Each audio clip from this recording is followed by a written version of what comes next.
Shall we begin? Well, good afternoon, everybody, or at least those of you who made it back after lunch and coffee. So nice to see you in the room. I'm very happy today that I have my esteemed panelists on this what we think is a very important topic on gender lens investing.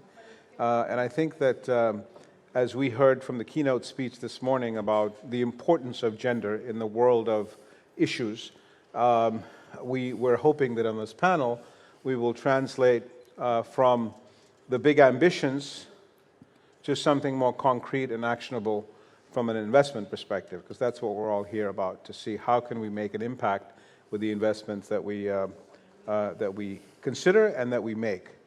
And oftentimes, as you were mentioning, I'm a senior advisor to UN Women, and in my organization, they always say we are not going to be speaking on a panel that's not gender balanced, and they refuse to speak on, say, all male panels or that are not gender diverse. So I'm very happy to say that today, not only are we gender balanced, but we're gender imbalanced in the right way. So I'm very happy to have an all-women panel today who are experts in this area of gender lens investing, and I'm proud to moderate that with you all. So I'm going to ask firstly, from my left to right, I'm going to ask each of the panelists, Amelia first, yourself, and then Corianne, and then Juliet, to just introduce yourself very briefly and give us a perspective on why you are doing what you're doing in the organization that you are involved with. Yes, so my name is Amelia Lopez-Huix, and I'm a Target Gender Equality Advisor for the UN Global Compact. And why do I do what I do? Because gender represents not only half of the population, gender represents half of the human capital and the potential of any society and any economy. And for investors, this conversation on gender is very important because gender represents at least half of your market and possibilities of impact. So that's why I'm here and try to be in the conversation that gender should be a priority issue on any investment or corporate strategy today. Corianne? Yeah, so my name is Corianne van Veen. I work for Fmo, the Dutch Development Bank, as a sustainable finance officer. In that capacity, I focus a lot on social inclusion and gender inclusion specifically. And in that capacity, I've been working in the 2X Collaborative Steering Committee over the past year and a half as one of the founding members. Great. Hi, everyone. I'm Juliet Vardekar. I work at UBS in Zurich on the asset management side.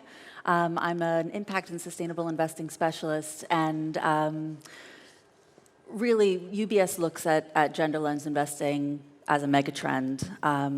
Some research that we've put out recently shows that women are set to control 35% of global investable assets by 2025. This is up from 31% in 2016. So this is growing rapidly, and this is a massive opportunity for wealth managers and for the sustainable and impact investing space more broadly. Thank you, Juliet. So I'm going to ask Amelia to start off in terms of how should we be framing the issue on gender lens investing? We talk about systemic change. What are you doing from your perspective to bring about this systemic change and have folks focus more on gender lens investing? From a gender lens investing, and also for any corporation or company today, from the business perspective, that gender equality is taking a dimension of being a priority for corporate sustainability. So I want to introduce what is the UN Global Compact doing and how do we work globally on the issues of gender. That is impacting also the gender-led investing community, because we are talking about what shareholders are prioritizing on impacting as stakeholders. So to make it very practical, it's a systemic issue, and what we have done from the UN Global Compact is into helping companies understand that in sustainability strategy, in their business strategy and operations, how to make it very practical, the implementation of gender issues. And that, of course, is a huge call for investors, because this is tracking which companies are performing better in our gender portfolio and what practically do we need to do.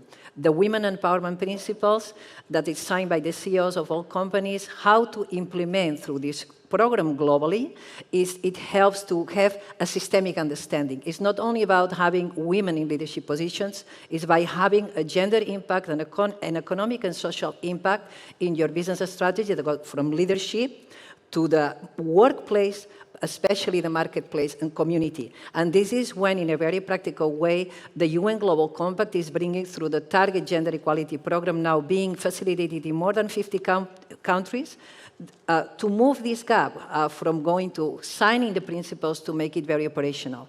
And what we see from the gender lens perspective is also from investors, is that investors are very interested into seeing that when you perform better on gender in your company, you are a more trusted partner in order to invest, so portfolios become more stable. And this is the connotation. It's changing the dimension of impact from a standalone item on the agenda to become systemic-wise. Thank you, Amelia. Turning to you, Corianne, we were talking at lunch earlier about how the development finance world tends to be a leading indicator of issues that the private sector then picks up and runs with from a purely profit-making perspective.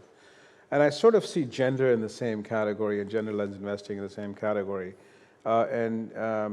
You being with FMO, I would be curious to know if the FMO journey, what the journey has been, and is it similar to what I have mentioned on other issues in the development finance world? Yeah, I definitely think so. So I think looking at our journey, it really started like years back, but then more in a niche space. So then it was really about how can we maybe increase some access to financial services to women in specific countries or specific sectors, but it is more of a case-by-case approach.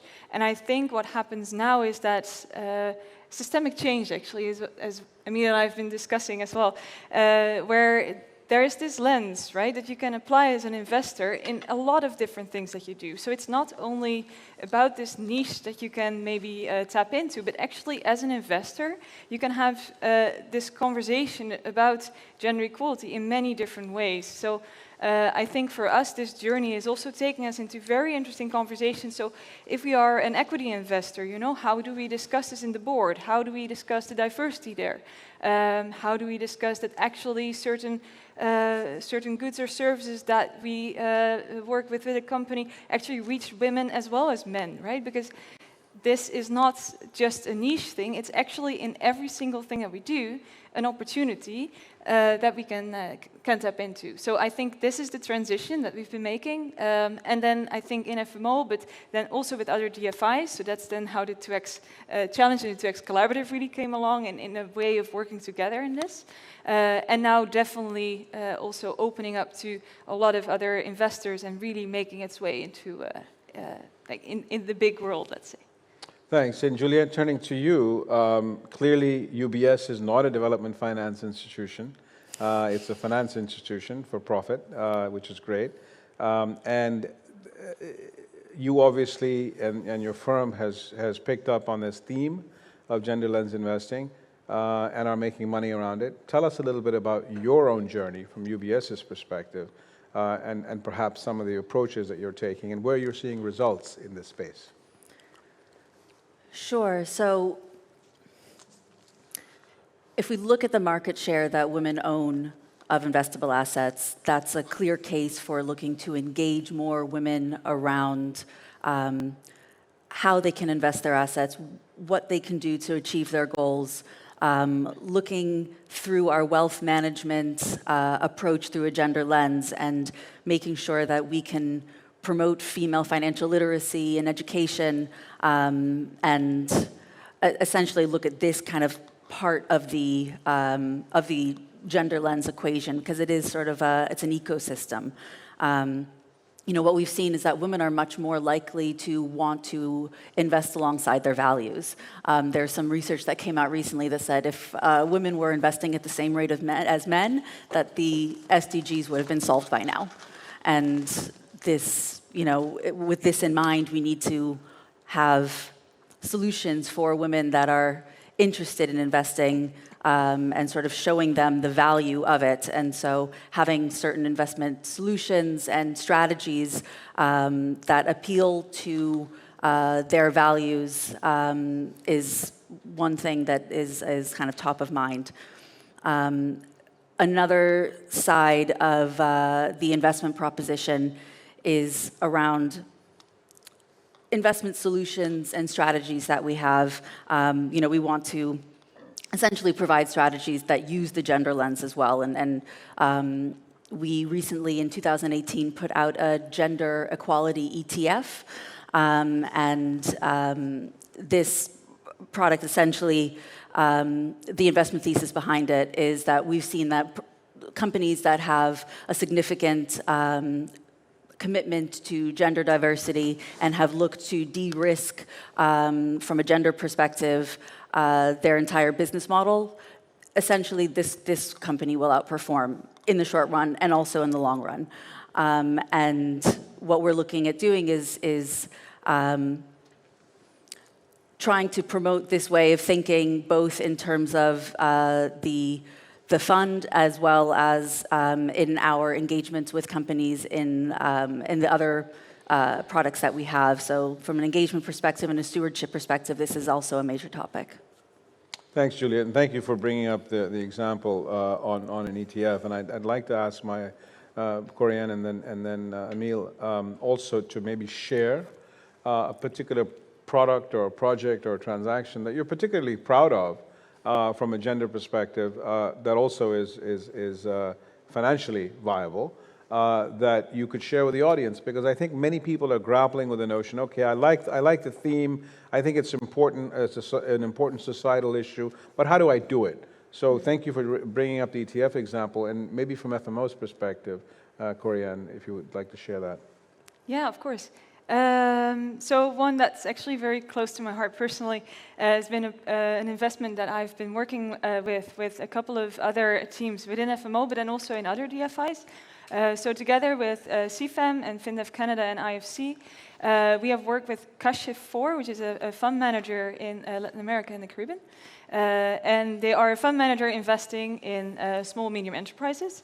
And basically what we have done with them is having a conversation in all the layers of what they do. And they recognized two things, actually. So in the fund manager itself, they recognize that private equity, it's a men's world, right? Only 15% of senior investment teams in private equity are gender balanced. So they recognize that they are basically up against the current currently in trying to have a gender balanced team. But what we also heard this morning, it's actually important as well to have a gender balanced team, because that trickles down into your investments. So that's what they recognize. And secondly, they recognize that, especially for SMEs in Latin America and in the Caribbean, there is a big gap in the financing between men and women-led SMEs. So both elements they recognized and they wanted to have a commitment to. And basically the fact that they said, well, we have a commitment and this is what we're going to do over a period of time together, right, as investors, DFIs, and all the tools that we can give and the guidance that we can give.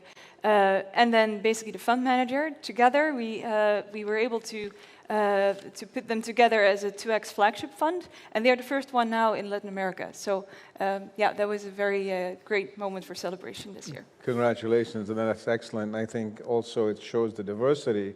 In your case, you were showcasing a publicly listed product, reaching a wide audience, and in your case, Corianne, you're showcasing a direct investment opportunity through a fund manager in Latin America. Amelia, from your perspective, any particular sort of project or thing that you may be most proud of in terms of the work you do? Yes, this also, as she was mentioning, this intrinsic and this triple bottom line impact internally, if your team is balanced. So we see that as well as a UN agency. The Target Gender Equality Program as well started 2 years ago, being operative in 19 countries, and the demand of corporations on having capacity building expertise to implement, to move the agenda beyond the diversity and inclusion managers. The conversation is being moved to CEO, to the CFO of companies, to the chief supply chain manager. It's making this systemic impact. So corporations are really understanding that gender diversity or the diversity, equity, and inclusion agenda is becoming in a very practical way. They can analyze the impact. It's becoming a strategic and intentional, and they can use this program. So very proud personally as well to see the impact of this program also from a perspective of the Global Compact, from starting in 19 countries to 40 countries, and this next year in more than 50 countries, because companies are demanding to know how to implement these principles. It's very, yeah, it gives you huge satisfaction to see this conversation escalating at this level. So impact creates impact. So it's a force for good. Under this gender equality means business, means impact. Right. Yeah, thank you for that, Amelia. I want to turn now to some challenges that this burgeoning asset class is facing, and I'd be curious to hear your perspectives on what you see as the key challenge to overcome in terms of moving this asset class to scale. And maybe I'll just give you a data point. You know, the bond market within the financial world is the largest pool of, is the largest asset class, more so than equities. Last year, for example, there were $20 trillion worth of new issues, bond issues, globally. Of that, even though we've talked about the SDGs and sustainability, and the growth has been quite exponential over the years, only 1 trillion of the 20 trillion, so essentially 5%, was addressing sustainability in some way, shape, or form. If you go one step beyond that, less than 5% of that 1 trillion, i.e., you know, whatever that number comes to, a very small number, addressed SDG 5, which is the gender SDG, in any deliberate way. So if you look at 20 trillion as the universe, and you look at where we are from gender, at least in the bond market, it's tiny. So whether you want to pick up on that, Juliet, in terms of the fixed income market or any other market, I'd be curious to hear from your perspective, what is the one challenge that you think will get us over and start making this asset class to scale?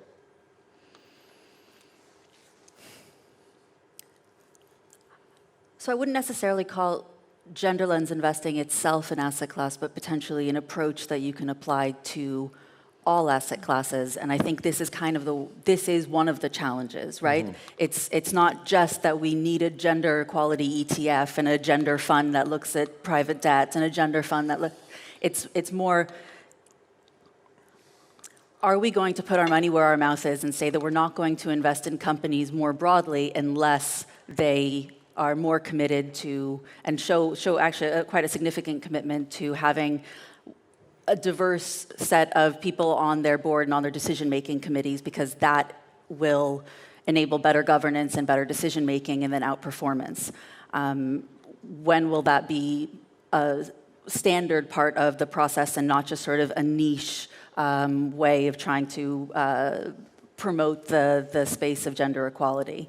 I think sort of we're not quite there yet across sort of all, I mean, not necessarily UBS, but just in generally as an industry. I wouldn't say that the industry is yet there. I think from an ESG perspective, we're looking at it more and more when it comes to the G around governance. I think we're also looking at it more and more when it comes to, you know, from a social perspective, are we employing you know, fair work and safe conditions and flexible working and parental leave. You know, these are also part of the kind of the gender agenda, and I think it's becoming more and more part of the question. But I think from a scale perspective, that's still lagging. Thank you. And Corianne, from your perspective, I mean, what, either internally or externally, as you interact with fund managers and other investment opportunities, what do you see as the sort of the greatest challenge and why you can't do more? I think actually internally and externally is actually quite aligned. So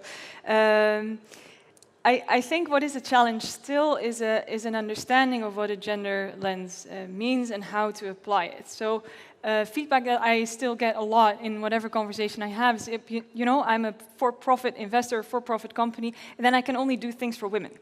And that's actually really not the point of gender lens investing. It's about understanding how we can take steps towards this goal 5, right, towards gender equality. And we're all so daunted because we all know it's still 136 years away, I think, to really close that gap. And it can be so daunting because it can be endemic and can be so difficult to hire the right people that then already need to have like so many different characteristics and then also need to be women, right? So I get all these questions, how do I do this? And I think what we are moving towards now is to get an understanding of where is it, right, that you can focus on first, not necessarily saying it's only low-hanging fruit, right, but can we have a conversation about your hiring policies, or your succession planning, or the other things that you're doing, or specific partners that you're looking for. And the second part that we've also been discussing a bit already together here is the practical tools, and I think we're really moving into that now. Together really looking for, okay, not necessarily why should we do this, but then how, right? What are the tools? And I think there are so many out there now that there is a great shift forward, I would say. Thank you very much, Corianne. That was very helpful. And Amelia, turning to you, any thoughts in terms of sort of one challenge that you every day try to think about solving? Yes, the challenge is very much what we expose in the conversation. How do you turn from talking about women's issues to understanding that the gender lens, whether it's in investing or other realms, is about being very strategic and ambitious in resolving problems that might be affecting the half of the population. So it's really that having this lens, not about how many women can I count on a specific positions, but it's about how do you map with very specific data, how do you measure impact, how do you create targets, how do you implement to achieve these goals, no? But very specifically, the challenge is to move the conversation from diversity and inclusion angles to take it for talent pool, and then what do we need to do? Hire some people, what do we need to know? My big message for investors and all stakeholders involved is we are shifting the paradigm that you need to make your markets work for this global purpose. It's vital. It's not just a competitive issue. It's vital to move on environment, on societal development and economic development as well. So practically, how do you look at this lens from a bigger perspective when you have a company or any organization, institutional investor as well? It's how it's the gender composition of the gender lens in the leadership of my organization, internally and externally. What is the composition of gender in my workplace? What are the policies affecting this domain? What is the marketplace operating? We're talking very specific about inclusive procurement strategies. The entire restructuration with COVID, the supply chain, is fundamental to have a gender lens in order to prioritize impact. And then at the level of community, we are talking about CSR. So indeed, the big challenge is how do we frame this gender conversation into the level of response that we need to bring, and what kind of investment, what is the dimension of investment, and what is the dimension of the strategy to make real impact. So in that sense, this challenge is being now said, okay, how do we move from commitments into real action? Tools, apply the tools, understand what are the principles, and make it operational. Internally in your business strategy and operations, and externally, who are your clients, your products, your services is exponential. So this is the biggest challenge and the main message I would like to bring to the audience. It's about impact. Thank you, Amelia. That was very well said. And just one thing before I turn to the audience, I will say that from our perspective, which is the UN Women, the Gender Agency's perspective, we're also trying to see how we can best support the market for gender lens products and investing. And one of the things that we did a few months ago, I think you heard in the opening video, was that we teamed up with the International Capital Markets Association and the International Finance Corporation to actually, for the first time ever, issue a set of gender bond guidelines for this big $20 trillion market that I was mentioning earlier. And we are hoping, and this was issued a few months ago, and we are hoping this will actually create a standard set of practices where bond issuers and bond investors and market players can come together and say, okay, we now know what a gender bond is. Whereas before, anybody could issue a gender bond, and investors were always wondering, how do I know it's a gender bond? Just like if many of you will recall in the climate change debate 10 years ago, people were talking about green bonds, but nobody was really sure what a green bond was.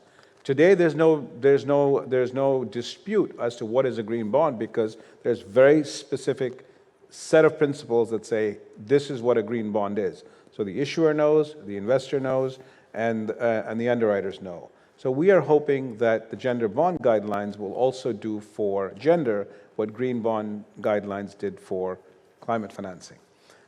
So with that, maybe I'll take a pause from this discussion to see if anyone in the audience or anyone online has any comments or questions. So I see one or two hands up, one over here. I can't tell from the light, but maybe one over here.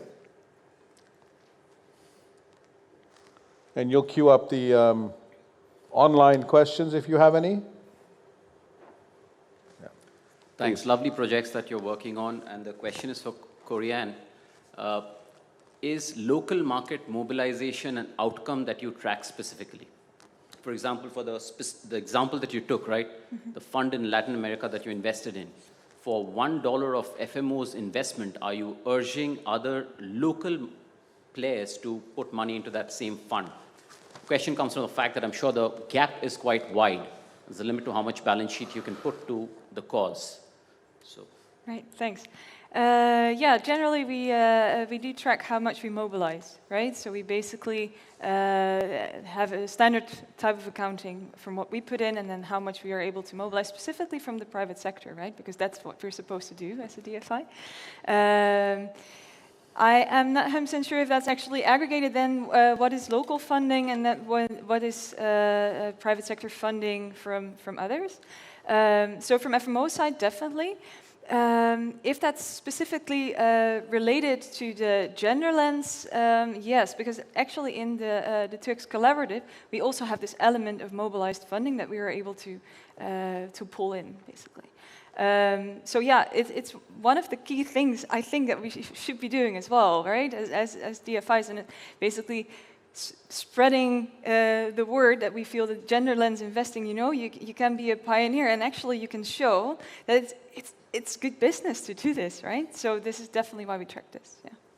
Corianne, while you have the floor, maybe you can just say something about the 2X Collaborative, because many people in the audience may not know what that is. Maybe you can just share that briefly. Yeah, of course. So the 2X Collaborative has been founded actually since the beginning of this year. It was initially started as a 2X challenge, which you might be more familiar with. It was a challenge by DFIs. They actually set themselves to make sure that we do more investments with a gender lens. So we put ourselves a target of 3 billion by 2020, which was actually surpassed more, and we actually had more than double that by the end of 2020. So now we set ourselves a new challenge towards 2022 of 15 billion, but accompanying that actually with all the thought leadership that goes into this and all the development of the tools, and recognizing it's not just DFIs working into this, right? It's actually all these, the UBSs of the world that are also very interested in this. So this is then what became the 2X Collaborative. Really, let's say, a global leading platform for all things gender lens investing. Thank you very much. Let me go back to the audience to see if we have any more questions for the panelists. Please, right in the middle here, if we can get a microphone. Yes, I was curious, the talk about the gender lens, women on boards. So the talk is all quite binary, male versus female. So do you feel that non-binary has a place within the gender lens, or should that be included in an LGBTQIA lens, or is it all together? I mean, I'm happy to have you say something, but I'll just mention that from the panel that we had this morning where we talked about diversity, equity, and inclusion, you know, I think while we didn't get into the specifics of binary versus non-binary and so forth, that was implicit in that discussion, but perhaps we should make it more explicit. But please, if you have some thoughts on this from your perspective. Not very much in detail, but indeed, the diversity, equity, and inclusion agenda, it's not only about the female or male, it includes all aspects and actually the tools of the women empowerment principles to understand what is your performance, that any institution, any company can use, does recognize all of these kind of questions and representation. So it includes both, all aspects. Yes. I really like your question because I think the whole conversation that we're having indeed puts gender in quite a binary perspective, right? Also, personally, if we look at the Turks criteria I mentioned before, we're actually looking at men and women in boards, men and women in employment, which I think is fair enough, right? We know that actually the position of women we need to address. But then I think what is helpful from this conversation and to transition into what are other forms of social inclusion, which is other forms of gender, but also other forms of social exclusion that were indeed already addressed in the earlier interview, where I think we can also learn, right, from the frameworks and the tools that we have here, from empowerment to actually make that a broader empowerment. So I would definitely invite everybody to address this topic of gender inclusion, not as an inclusion of women only, but to, let's say, inclusion of women at all levels, or people at all levels, but then have a specific perspective of who's currently underrepresented or underserved. Yeah, and I think just to sort of this area, and I completely agree with you, Korean, that this is the way to go. But we have to also realize that you know, we live in a world where these issues are not all universally accepted, right? And even in countries that we think of being progressive in this area of, you know, binary versus non-binary, LGBT rights and so on and so forth.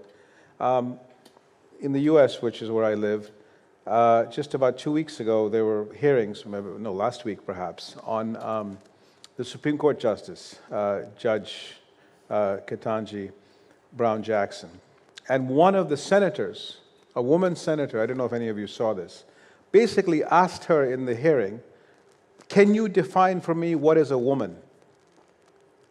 Essentially challenging her to say that there are only two types of people in this world, men and women. And this was in the US, that many of us think is quite progressive in terms of the LGBTQ debate and an issue, putting the issue in the business world and highlighting it. But this is what's going on in the halls of power in institutions of government and the judiciary and so on and so forth. So you can imagine that this is not an issue that is universally accepted and adopted anywhere in the world. I'm not suggesting it's not a powerful issue. It very much is a powerful issue and a necessary issue to address, but doesn't have quick and easy answers tomorrow. Sorry, I digressed with that thought. But did that answer your question sufficiently, or did you want to follow up? No. Thanks. Any other comments from the audience before I turn back? We have a few more minutes. Anything online? Nothing online. I wanted to just turn to you guys about, I talked about the bond market a little bit, but what is the one area from an asset class perspective, Juliet, Korean specifically, that you think you could be doing more, you'd like to see more happening when it comes to gender lens investing? And maybe with that answer, if you can think about, you know, the notion that you were saying, Juliet, earlier, is this really a separate asset class? Or is it really an overlay that should come into everything that one does? Almost like, you know, the environment has become. You know, you don't think about environment in a separate asset class, not ESG, but environment, let's say. Anything that one does, you assume that the environment should be factored into before you make an investment decision. So I'd be curious to hear your thoughts on the asset class that you think can help propel this area more, and whether gender lens is an asset class in and of itself? So I think someone came behind me and fixed my earpiece earlier, so I hope that before it wasn't too cacophonous when I was speaking. I would say, again, that gender lens is not an asset class in and of itself. It's a lens that can be applied across asset classes. I would say that an area where we could see a lot more of an impact is in the private equity and private debt space, looking at providing more financing for female-run organizations. I think this could be an area where right now women are vastly underrepresented. I remember reading a New York Times article a couple of years ago that said 2 female founders were looking for funding. They were, knocking on the doors of all the big VC funds. They really weren't getting many meetings. Then they decided to just change their names at the bottom of their email to 2 male names, and then all doors were open. And this is just kind of remarkable. And so I think that there is a lot more that we can do in this space. Yeah, excellent point, and good reference on that data point. And you heard in the morning, even today, only 7% of funding that goes to VC investment goes towards women-led or women-founded businesses. So things are slow to change. Corianne? Yeah, no, I totally concur. And I think it's in the name, right? It's a lens that you can apply to all the types of capital. I think it's good to realize the different roles that you may have and the different seats at the table. So I think it was mentioned before already that actually specifically in private equity, as when you are you're holding shares, you can have quite a say actually in a lot of these things. So I would say it's a lens, but it's one that you can definitely apply in different roles that you have as an investor.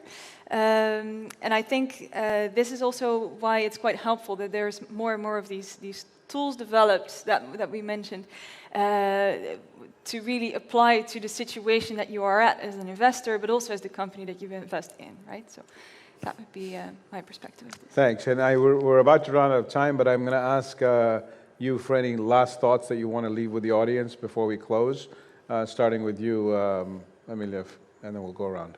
Yes. I think more at the private equity to turn into true equity, to embody this principle of equity, and to embody a very big principle of the UN agenda that when you do investments or any strategy or develop any portfolio for impact, to remember the equity principle to leave nobody behind regardless of the gender. Well said. Corianne, any thoughts for the audience? Last thoughts? Yeah, I would say that my invitation is not to be too daunted by the task at hand still, but really look at the opportunities because there are plenty, and you're not in this alone because actually there are so many organizations and partners looking into this that I would see it as a great opportunity actually for all of us in the coming years.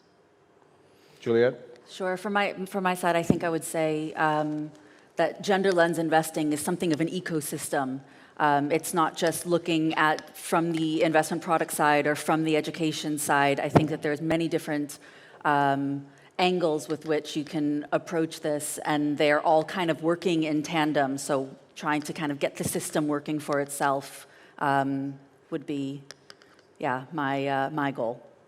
Thank you, Juliet. I'm going to ask all of you to join me in thanking the panelists, particularly this very smart group of women that was with me this afternoon. I learned a lot from interacting with you earlier as well as on the panel, and I'm hoping our audience did as well. So please thank me for their time. Thank you. Thank you.